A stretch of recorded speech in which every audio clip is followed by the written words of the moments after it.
PushTalk. I'm James Henderson with Black Push. Just wanted to reach out to you all and on this podcast on today. And we have some very exciting news to announce with Black Push. We have a new board of directors that are going to be joining us and everything. There's a whole slate of things that have taken place since we broadcast live, or over the last few weeks. One of which is the Ahmaud Arbery case and verdict and sentencing. I'm here with Mr. Sean on today and everything, and he's going to help me out with our on today. So I'm just looking forward to being able to share with you all for a few moments. Our new board of directors, just to be real quick about it, we have it'll consist of a number of names. Some of you may or may not be familiar with. Miss Sandra Williams, Apostle Fritz and Lisa Musser, Reverend Shannon Jones, Mr. Jason Allen, formerly of the Dolphins, Reverend Timothy McDonald, and also will also be one of the directors will be Ricky Mills. So we're looking forward to having them on board with us with Black Push and everything, and actually at some point we'll be able to have them all here and doing a podcast with us, either individually or collectively. We're looking forward to a new year of One Accord conferences throughout the state of Georgia. Is one of the things that we'll be looking to do, particularly in central and southern Georgia, even more so as well. We got new voting issues, things that are coming up since we just had this, with the new year coming in and everything, new laws have taken place. And so let's just start with the Ahmaud Arbery case. Ahmaud Arbery. I mean, we watched it on Friday afternoon, and they went to the live verdict or the sentencing, and I think the judge did a good job of kind of explaining his mindset on how he delegated the actual sentencing and the severity of the acts that took place. It was good to see somebody in his position that actually really seemed like he went through it with like a fine-tooth comb. Yes. Even though I felt like that it was an open and shut case.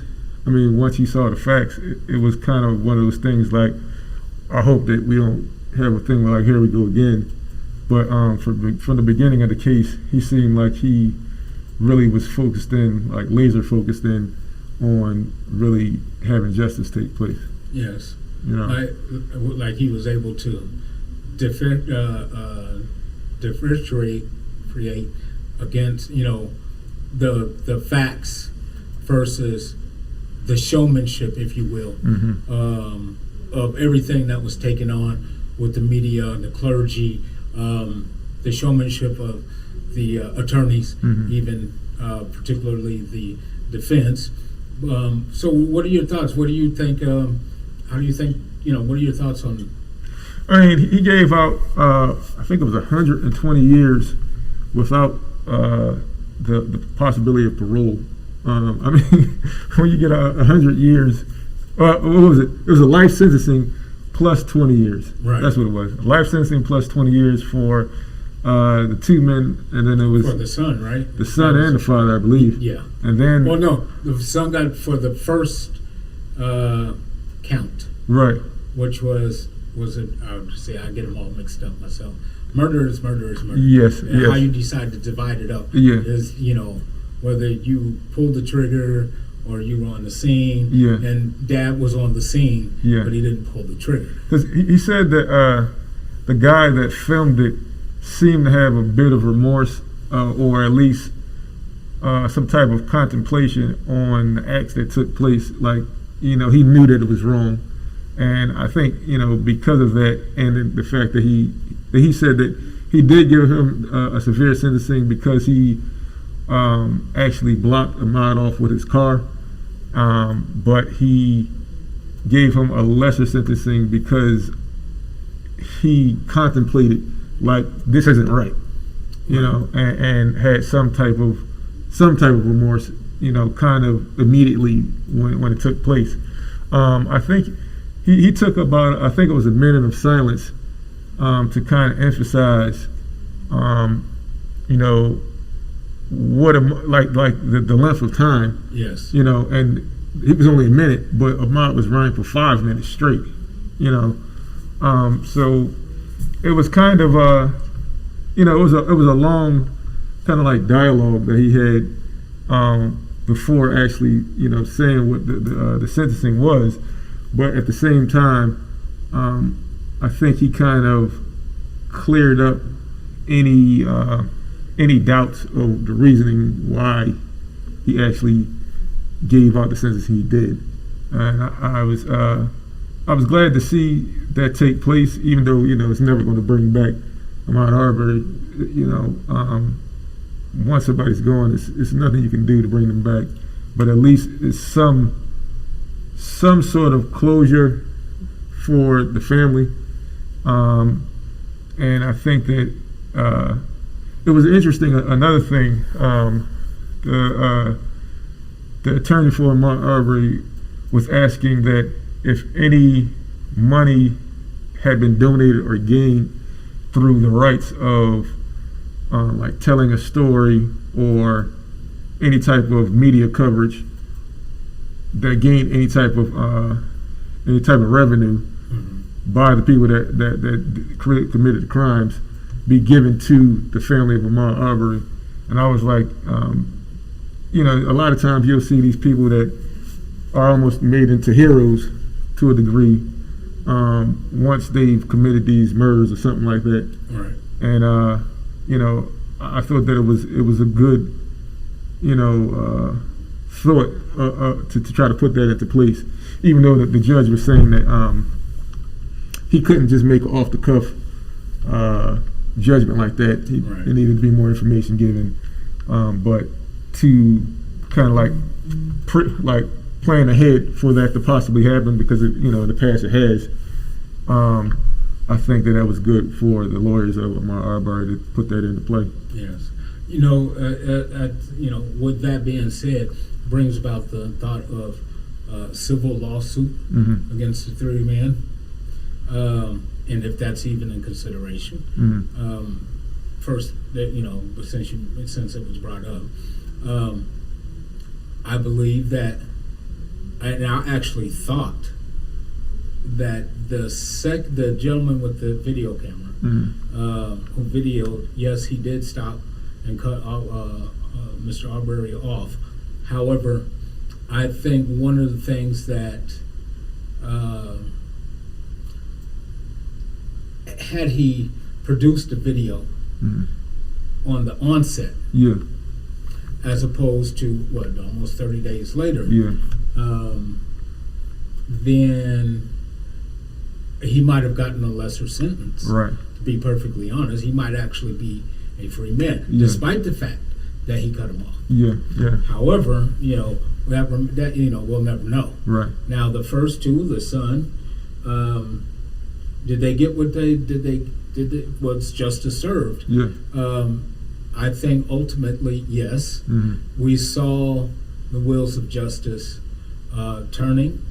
Yeah, it's a little slower, but than one would expect. But they had to be thorough. Right. And I think when you turn over all the stones, cross all the T's, dot all the I's, and you're thorough with it, it does take time to view all the facts and then make a determination based on the letter of the law. And these gentlemen, however you slice it. See, because they could have easily have just let the young man run on. 5 minutes is a lot of time. When even you travel a great distance in a car in 5 minutes. Yeah. You know what I'm saying? And this young man was running Right. for five. So Right. unless you're a marathon runner, Yeah.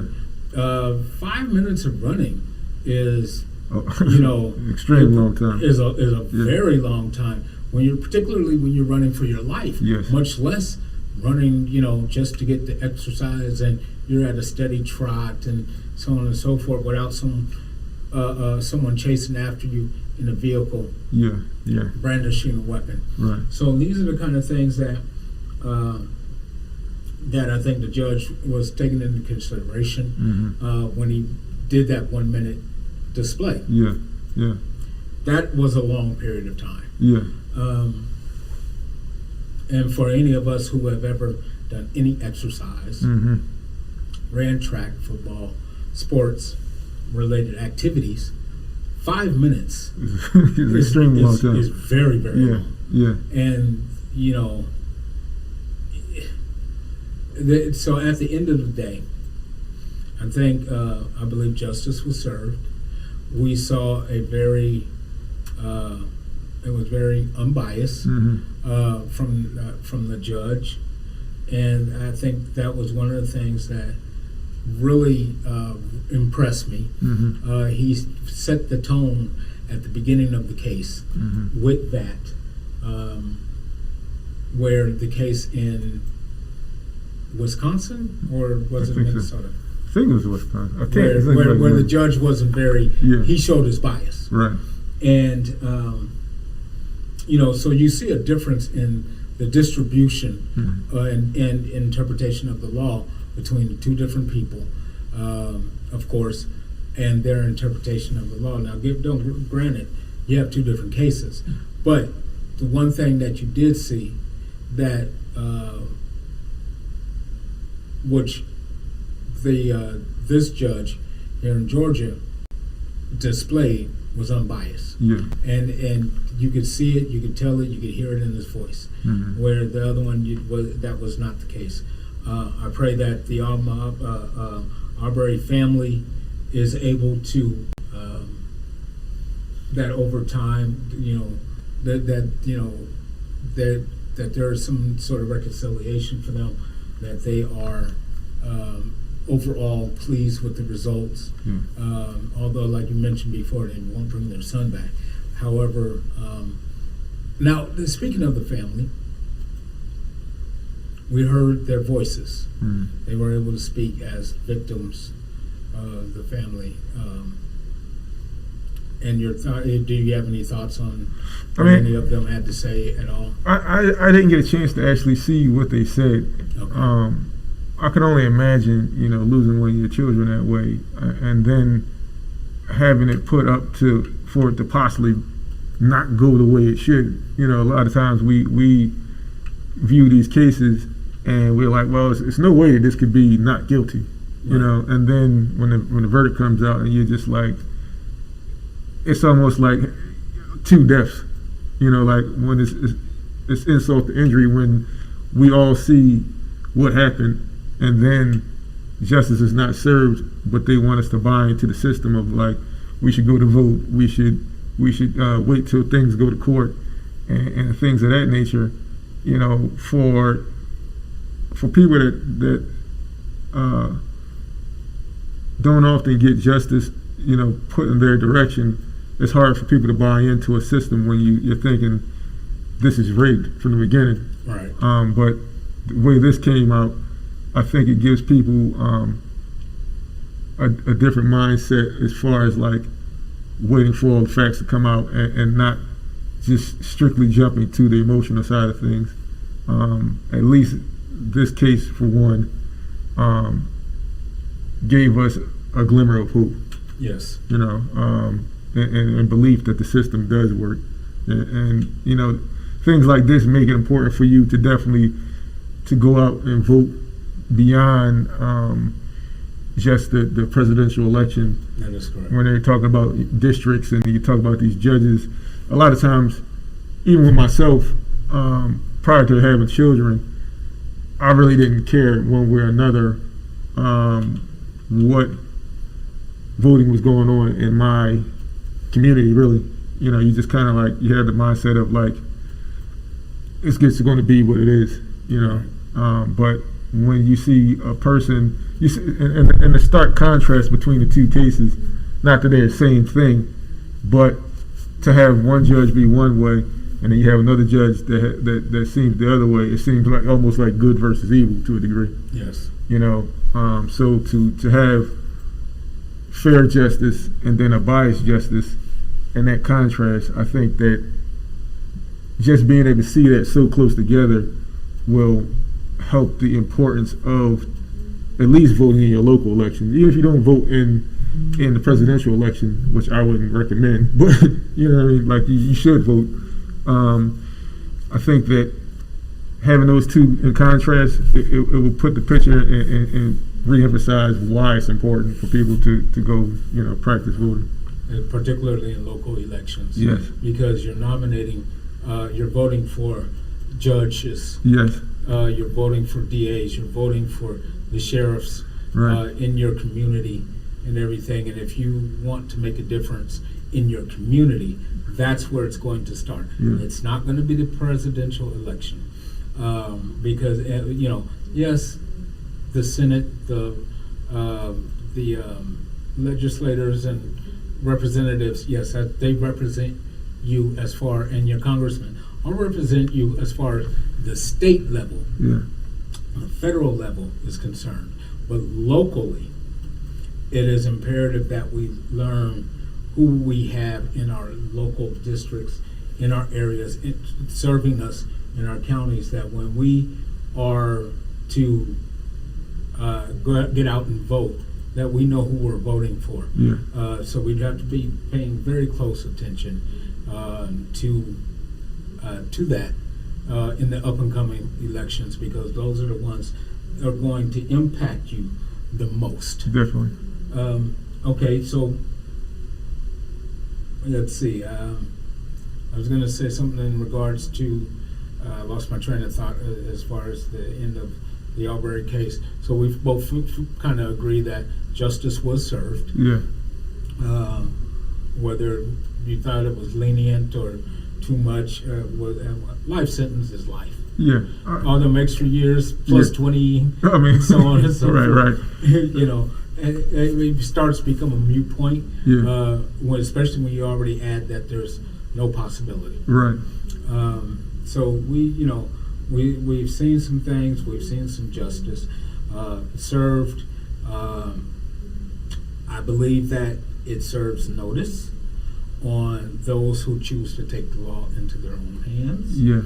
I believe it serves notice on. We have seen over in the last year, I think, you know, where you had the George Floyd case, that even in law enforcement, even with the law enforcement, you have your local vigilantes, but also just your common person enacting or invoking the citizen's arrest. Mm-hmm. Okay, as a kid, we always thought it was a farce. Right. Yeah. You know what I'm saying? Yeah. But because it borderlines vigilantes. Right. So these are the kind of things that, as far as laws are concerned within our state, have to be changed. Right. Because, I mean, unless you finna beat me up and tie me down, Right. You speaking and talking to me about being under citizen's arrest don't mean squat. Yeah, I mean, And that's, I mean, I hate to say it like that, but I mean, I can simply just walk away right. from, you know, especially if you're not carrying a firearm. Yeah. I can simply just walk away from you, jump in my car, and drive off. I mean, most people, I don't think they would take a person seriously unless they did have a firearm. And then if you rolled up to someone that wasn't breaking the law and now says you're under arrest, but you're not a cop, like, you're basically committing crime in my eyes. False imprisonment. You know, it's like, well, why are you trying to detain me, first of all? Yeah. And now you got a gun in my face. Yeah. You know, it's just like, I think it's just a thin line to walk to try to be law enforcement when you're not, you know. Yes. licensed to be, a police officer, officer of law. So one of the other things that happened over the last couple of weeks was the anniversary of the treason that took place at the Capitol. I'm sorry, they call it insurrection. I call it treason. I think it falls under the guidelines, but nevertheless, that's just my thought. Here we are a year later, and they're still trying to get everything figured out. So I'm really kind of trying to pay closer attention to the findings, and I'm looking forward to hearing about the interviews that they have slated for some of these Republicans, that have sided with Trump in believing what they call now the big lie, and in support of that, and then putting it all together and how this plays out. So there's still justice to be served. Some over 750 arrests, I believe it's been so far. So there's still a lot of people out there who went that are not, that have to be interviewed or found altogether. And it's unfortunate that people had to lose their lives because of this. And as a visitor to DC on many occasions, I know that any one group of people, especially if it's well, it doesn't matter what size group you have, you got to make arrangements.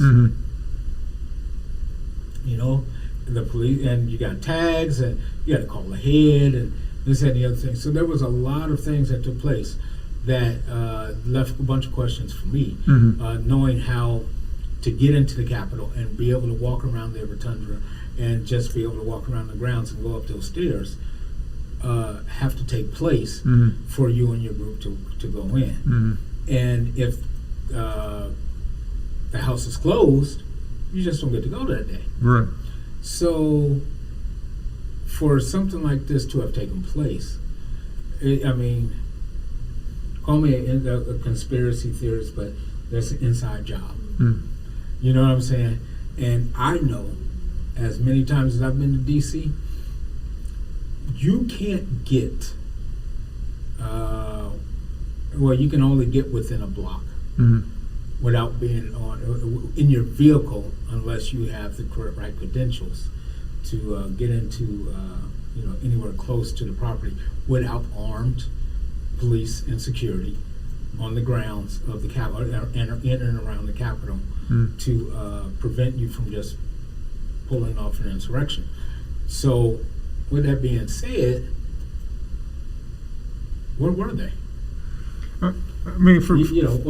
Because there seem to be plenty on the days that I've gone to DC, in and around the DC area, and just as a tourist and whatnot. So, and knowing this, and having officers go, I need you to turn around right here, right now, and go another direction. So with that being said, it leaves a bunch of questions. So these are the kind of questions I'm going to be looking forward to hearing answers to. Without taking too much more time on this particular topic, because there's still a ways to go.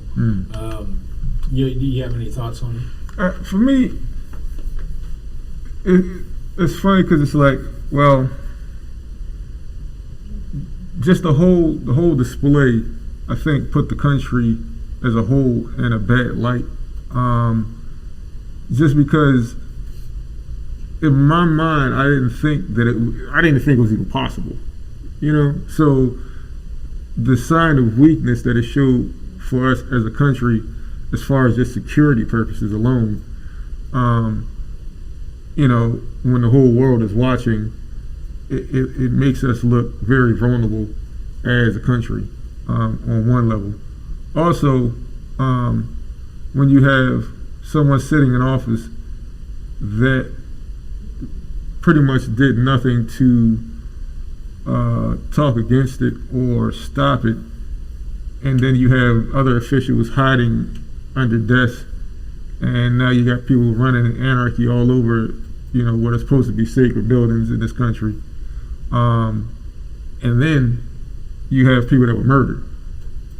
So it's so many levels of laws being broke, and then when we go back to what what the Constitution is or whatever laws are being broke, and what are supposed to be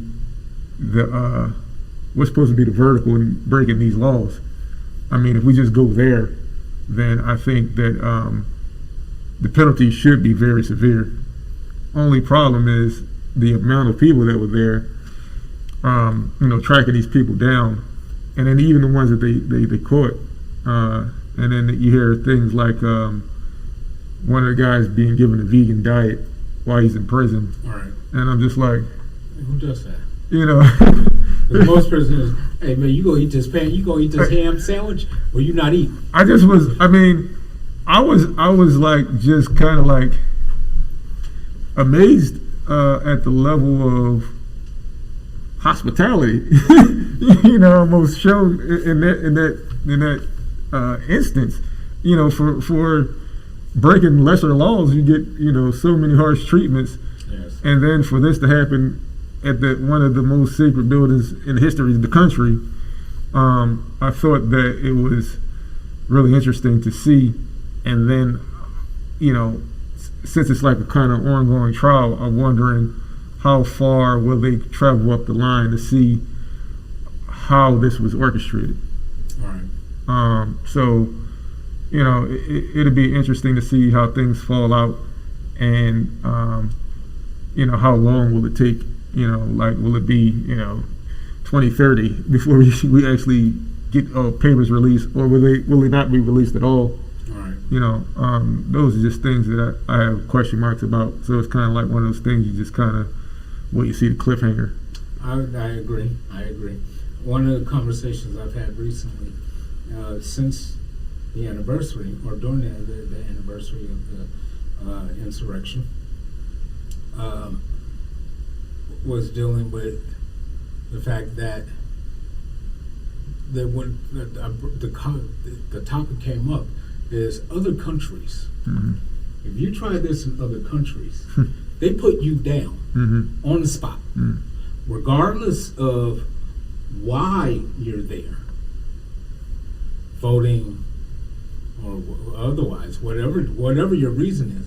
A storm against the Capitol is a storm against the government, and frankly, they just put you down on the spot and ask questions after the fact. Mm-hmm. So, with our liberties that we have here in the United States, these are the kind of things that, like you said, the rest of the world is watching.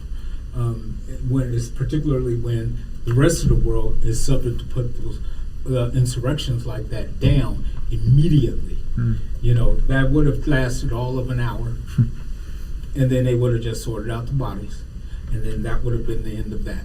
These folks stormed, they tried a coup, to overthrow the government, insurrection, treason, whatever label you want to put on it, got quelched within the first hour or so. They called in the troops, and whether it was police, armed National Guard, military, it got taken care of and dealt with immediately.